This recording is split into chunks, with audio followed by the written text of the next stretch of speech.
My name is Zahra Qadir Yufrad. I was born in 1988. I'm married and have two daughters, Sana Sadat, who is 8.5 years old, and her younger sister Sitya Sadat, who just turned 3. I hold a diploma in fashion design and work as a freelancer. Like many others, my daily life revolves around my family. At the end of each day, I often feel a sense of calm settle in my heart, a silent gratitude for the life I live. It was the day of Eid al-Ghadir, a sacred celebration, and also the final day of my pregnancy. We spent most of the day at my in-laws' house, sharing joy and food, and aware of the storm silently forming within me. That night, I completed all my tasks in preparation for the cesarean section scheduled the next morning. On October 2nd, I headed to the hospital early in the morning with my husband and a few family members. Everything felt routine, even cheerful. The operation went well, or so we thought. My daughter Sitya was born, and the atmosphere remained light until visiting hours ended. That's when the unease began. Shortly after the guests left, I felt something was terribly wrong. My body didn't respond the way it should have after surgery. Compared to other mothers in recovery, I was fading fast. A quiet voice inside me warned that something was unraveling. My friend Mahla had promised to be with me. When she arrived and saw my condition, she was immediately concerned. I tried to alert her, "Mahla, something's not right. Please, watch over me." Mahla went to speak with the nurses, respectfully, yet urgently. The nurses dismissed her concerns with practiced calm. "It's nothing. We'll come soon, don't worry." But Mahla knew better. I was bleeding heavily, slipping in and out of consciousness. I could feel it, my body slowly failing me. No one realized that a major internal vein had been accidentally severed during surgery. The bleeding was hidden, and I was silently slipping away. Time became a blur. My body was still, but my soul wasn't. I hovered near Mala as she ran between the room and the nursing station, begging someone, anyone, to intervene. Every moment of delay worsened my state. Still, the nurses believed it was normal post-op weakness.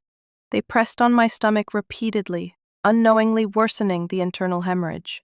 Later, I saw myself, pale as a ghost, lips losing color. My baby lay on my chest, her face bluish from lack of warmth.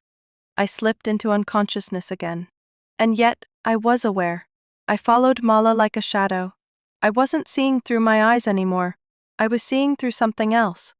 My body was in the bed, but I was in the corridor, watching Mala as she pleaded with the nurses, who stood in a circle around a table, laughing and eating snacks. One nurse, a heavier woman with her back to Mala, dismissed her with a wave. "It's her second child, she'll be fine. Tell her to stop acting dramatic." But Mala persisted, showing them my baby, blue and lifeless. That finally shook them. One nurse followed her back to my room. Still, they underestimated the severity. "Her blood pressure is fine," they said, pressing my abdomen again. "Everything's under control." It wasn't. I watched as time unraveled around me. My friend Mala was replaced by my aunt. Mala left in tears, unable to do more.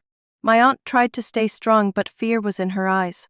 By morning, I could no longer speak. I asked to call my mother, my last wish, I thought. I told her, "Take care of my daughters. Feed them on time. Don't let them get cold." My mother, hearing my weak voice, began to panic. I spoke to her, to my father, to my daughter, just to hear their voices. When I hung up, I turned to my aunt and whispered, "I think I'm dying." And then I slipped away again. This time, my awareness returned to the same strange state. I was weightless, watching my aunt rush out to call the nurses again. I followed her like a soul detached from its body. She begged them to call the doctor, shouting, "She's dying! Where's your doctor? She's fading!" When the doctor finally came and pulled back the sheets, she gasped. "She's lost 2/3 of her blood. Why didn't you inform me earlier?" Panic, urgency, chaos. The doctor ordered an emergency surgery, screaming at the nurses. I was rushed into the operating room once again. I saw my own feet exposed in the hallway. Saw a man outside glance at me twice through the gap in the door. I couldn't scream, but I was embarrassed. I wanted someone to cover me. Then something shifted. I found myself in a cold, dark room. My body was lying lifeless, yet I could see clearly. I saw family members celebrating my death, others in silent sorrow. I saw my mother at home, sitting in front of a heater, preparing soup for my baby, her face lost in deep thought.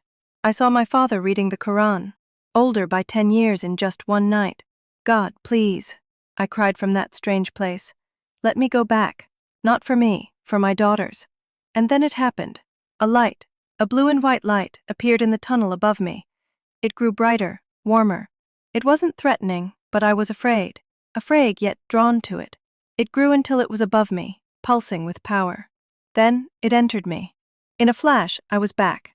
I felt hands on my body. The surgeons were preparing me. I could speak again, softly. I saw the doctors' faces. They had changed. They saw me differently now. I wasn't just a patient anymore. I had returned from the edge.